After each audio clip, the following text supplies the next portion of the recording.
जैसे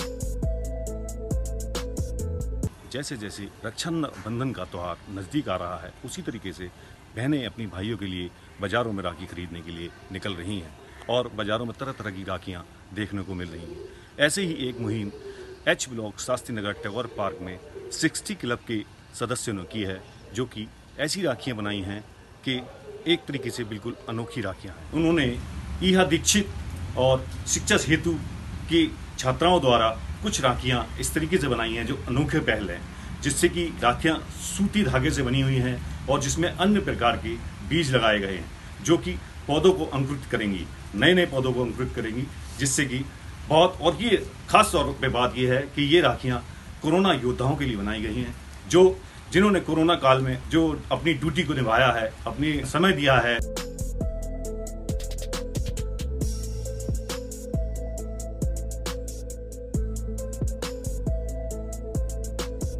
दोस्तों, इस रक्षाबंधन मैं बनाने वाली हूँ कुछ इको फ्रेंडली राखियाँ।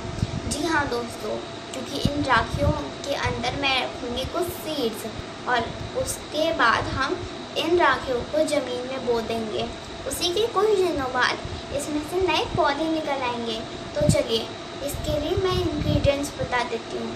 तो दोस्तों, इसके लिए हमें चाहिए रेशम का कलावा, डोरी, कुछ सीड्स जो कि है तुलसी, सहजन, बड़हर, शमी और गेंदे के, और फेविकॉल, सीजर्स, कार्डबोर्ड और डेकोरेशन के लिए कुछ फ्लावर। और अगर आप चाहें तो इसके लिए हम भुट्टे का पत्ता भी ले सकते हैं, यानी कि कॉर्न्स लीफ। तो चलिए दोस्तों, राखी को बनाते हैं। इसके लिए हमें सबसे पहले चाहिए कलावा और अपनी फिंगर्स पे इस कलावे को ऐसे लपेट देना है।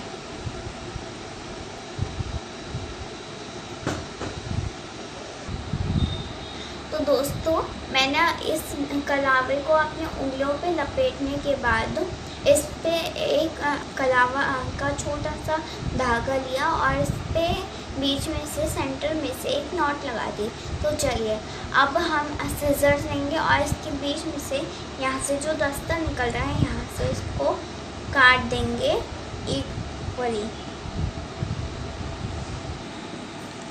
तो दोस्तों, मैंने ये फ्लावर अपना कलावे से बना लिया है। इतने में मैंने ये कार्डबोर्ड के इक्वल सर्कल भी ले लिए हैं और मैंने ये डोरी ले ली है।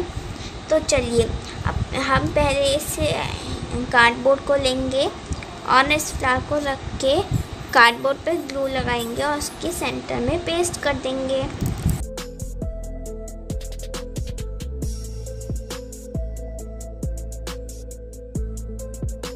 अब हम इसको सेंटर में पेस्ट कर देंगे।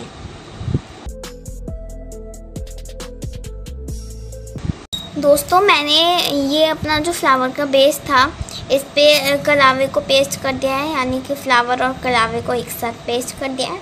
फिर मैंने ये पेपर लिया था और इसको फोल्ड करने के बाद इसमें बराबर बीज डाल दिए थे मैंने। फिर उसके बाद मैंने इसको फेविकॉल से पेस्ट कर दिया था। तो अब ये जो कार्डबोर्ड है, इस पे हम इसको पेस्ट कर देंगे।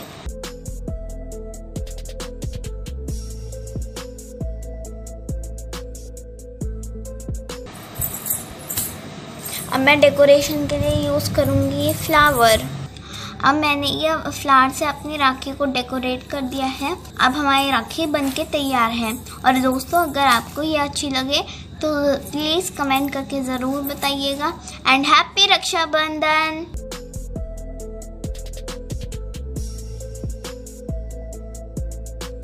इन राखियों की एक खास बात यह है कि अगले दिन इन राखियों को किसी गमले या क्यारी में लगा के एक अच्छे तरीके से 1 हफ्ते के अंदर अंदर वो पौधा अंकुरित होगा। सर, आपका नाम? मेरा नाम हरी बिश्नोई है और मैं क्लब 60 का सदस्य हूँ। जी सर, ये राखियाँ आपने किस तरीके से पहल की है? हमें लगा कि जो पिछला कोरोना काल गुजरा है, उसमें जब हम लोग घर में छुपे हुए थे अपने को बचाने के लिए, तब कुछ ऐसे लोग भी थे जो अपनी जान हथेली पर रख के और हमारी रक्षा करने में जुटे हुए थे। तो असली जो रक्षा का सूत्र है तो उनकी कलाइयों पे बांधा जाना चाहिए। जैसे चिकित्सा क्षेत्र के डॉक्टर्स हैं, वो बहुत विपरीत परिस्थितियों में दिन रात सेवा कर रहे थे। हमारे पुलिस विभाग के कर्मी हैं जो मदद कर रहे थे हर कदम पे, खाना पहुंचाना है, राशन खाना खिलाना है, बहुत सारे काम उन्होंने किए। तो ये जो रक्षाबंधन का त्यौहार आया तो हमें लगा कि कुछ ऐसा किया जाए ताकि लोगों का ध्यान पर्यावरण की तरफ हो, आकर्षित हो। तो हमने स्पेशली राखी बनवाई, जो हमारी शिक्षा सेतु की छात्राएं हैं लाभार्थी, और जो ट्री गर्ल ईहा दीक्षित है, मेरठ का गौरव है। तो ये हमारे महेश जी रस्तोगी जो हमारे क्लब 60 के संस्थापक हैं, उनका आइडिया था कि घर में जो सामग्री है, जो सूती धागा हर जगह मिल जाता है, तो उससे जो है बच्चे अपने खाली समय का सदुपयोग करके राखी बनाएं और उसमें फल और फूलों के बीज उसमें लगाएं। तो जैसे हम रक्षाबंधन के दिन राखी बांध के अगले दिन सब बेकार हो जाती, कूड़ेदान में चली जाती हैं। तो नहीं, इस बार कूड़ेदान में नहीं फेंकना है, ये इको फ्रेंडली राखी है और इनको किसी गमले या क्यारी में हमें डाल देना है और थोड़ी सी मिट्टी उसके ऊपर बुरक देनी, यदि खाद भी होगी तो वो भी बुरक देनी और हल्का से पानी के छींटे दे देने। तो हमने ये प्रयोग किया तो हमने ये पाया 5 से 7 दिन में वो जो बीज हैं वो अंकुरित हो जाते हैं। तो प्रकृति को डिफरेंट तरह के फूल के, फलों के पौधे मिलेंगे और उनको हम किसी भी स्थान पर ट्रांसफ़र कर सकते हैं। तो इससे क्या होगा कि हरियाली बढ़ेगी। तो एक पंथ दो काज वाली हमारी ये स्कीम है। तो कभी कभी ऐसा होता है कि छोटी छोटी कोशिशों के चमत्कारी परिणाम होते हैं। तो एक अभिनव प्रयोग है ये, तो इसमें कोई लागत भी नहीं है। अच्छा, बच्चों में जो सृजन क्षमता है, जो क्रिएटिविटी है, इससे वो बढ़ेगी। और इससे क्या होगा, असली बात क्या है, जो हमारे कोरोना वॉरियर्स हैं उनका हार्दिक सम्मान होगा। तो रक्षाबंधन के दिन उनकी कलाइयों पे ईहा दीक्षित और हमारी छात्राएं बांधने जाएंगी, उनके घर जाएंगी। सर, इसमें कौन कौन से कैसे कैसे पौधों के बीज लगाए गए हैं? इसमें डिफरेंट तरह के, देखिए सहजन का बीज भी है, लाल चंदन का बीज भी है, बहुत सारे की क्लब 60 जो है ईहा दीक्षित के साथ मिलकर पौधा बैंक चलाता है। तो उसमें हम बीजों का संग्रहण करते रहते हैं। हम कोई भी फल खा के कभी बीज डस्टबिन में नहीं फेंकते हैं, हम उसको धो पोंछ के और उसको सुखा के रख लेते हैं, अपने पास सुरक्षित रखते हैं। तो उससे क्या होता है कि जब ऐसे ऐसे हम काम करते हैं तो तमाम तरह के बीज हमें मिल जाते हैं, वरना हम बाजार में खोजने जाते हैं तो अच्छे बीज क्वालिटी के हर फूल पौधे के नहीं मिलते हैं। इसी तरह हमने अपने यहाँ अंजीर बो दिया है, बहुत सारी चीज़ें, इलायची हमने बो दी है। तो ये हम प्रयोग करते रहते हैं, तो उसमें हमें सफलता मिलती है। तो इसमें बीज तो बहुत सारे तरह के हैं जो भी हमारे पास उपलब्ध थे। अच्छा, तो ये टास्क दी गई थी बच्चों को, तो उनके पास अधिकतर के पास बीज निकले, क्योंकि उससे पहले हमने उनको टास्क दी थी कि जब भी फल खाओगे कोई फेंकोगे नहीं, उस बीज को संग्रहित करोगे तो वे बीज अब यूटिलाइज होंगे। सर, देशवासियों को रक्षाबंधन त्योहार पे कुछ कहना चाहेंगे? हम ये चाहते हैं कि इस तरह से त्योहार मनाएं ताकि हमारे समाज का और हमारे देश का भला भी हो, और ये जो प्लास्टिक है ना, ये इसका बहिष्कार हो, है ना, और जितनी भी पर्यावरण के इको फ्रेंडली चीजें उनका संवर्धन और संरक्षण हो। ऐसे ही क्लब 60 के एक सदस्य हमारे साथ और हैं, हम उनसे भी बात करेंगे। आइए सर, आपका नाम? महेश रस्तोगी। सर, ये राखियाँ जो बच्चों ने अधिक तरीके से बनाई हैं, अनोखे तरीके से बनाई हैं, इसके बारे में क्या कहना चाहेंगे आप? ये शुरू में विचार हमारे क्लब के बीच में आया था कि जो राखी बांधी जाती है वो राखी नेक्स्ट डे ख़राब ही हो जाती है, कहीं डस्टबिन में पड़ जाती है, कहीं इधर उधर हो जाती है।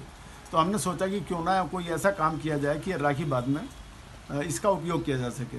तो इसके अंदर एक बीज रखकर ये राखी बनाई गई है। राखी नेक्स्ट डे जब किसी गमले में बोई जाएगी तो उसमें बीज अंकुरित होगा और पौधा बन जाएगा। उस पौधे को हम डिफरेंट बांट भी देंगे और अपने यहाँ लगा भी लेंगे। बताया कि ये राखी जो है इको फ्रेंडली, बिल्कुल एक अनोखी तरीके से बनाई गई है, जिसमें तरह तरीके के बीज लगाए गए हैं जो कि कई तरीके के पौधे अंकुरित करेगी, और ये अगले दिन राखी को गमले या क्यारी में लगा दिया जाएगा, जिससे कि पौधे अंकुरित होंगे। अपने सहयोगी के साथ विकास गुप्ता, जनवाणी न्यूज़, मेरठ।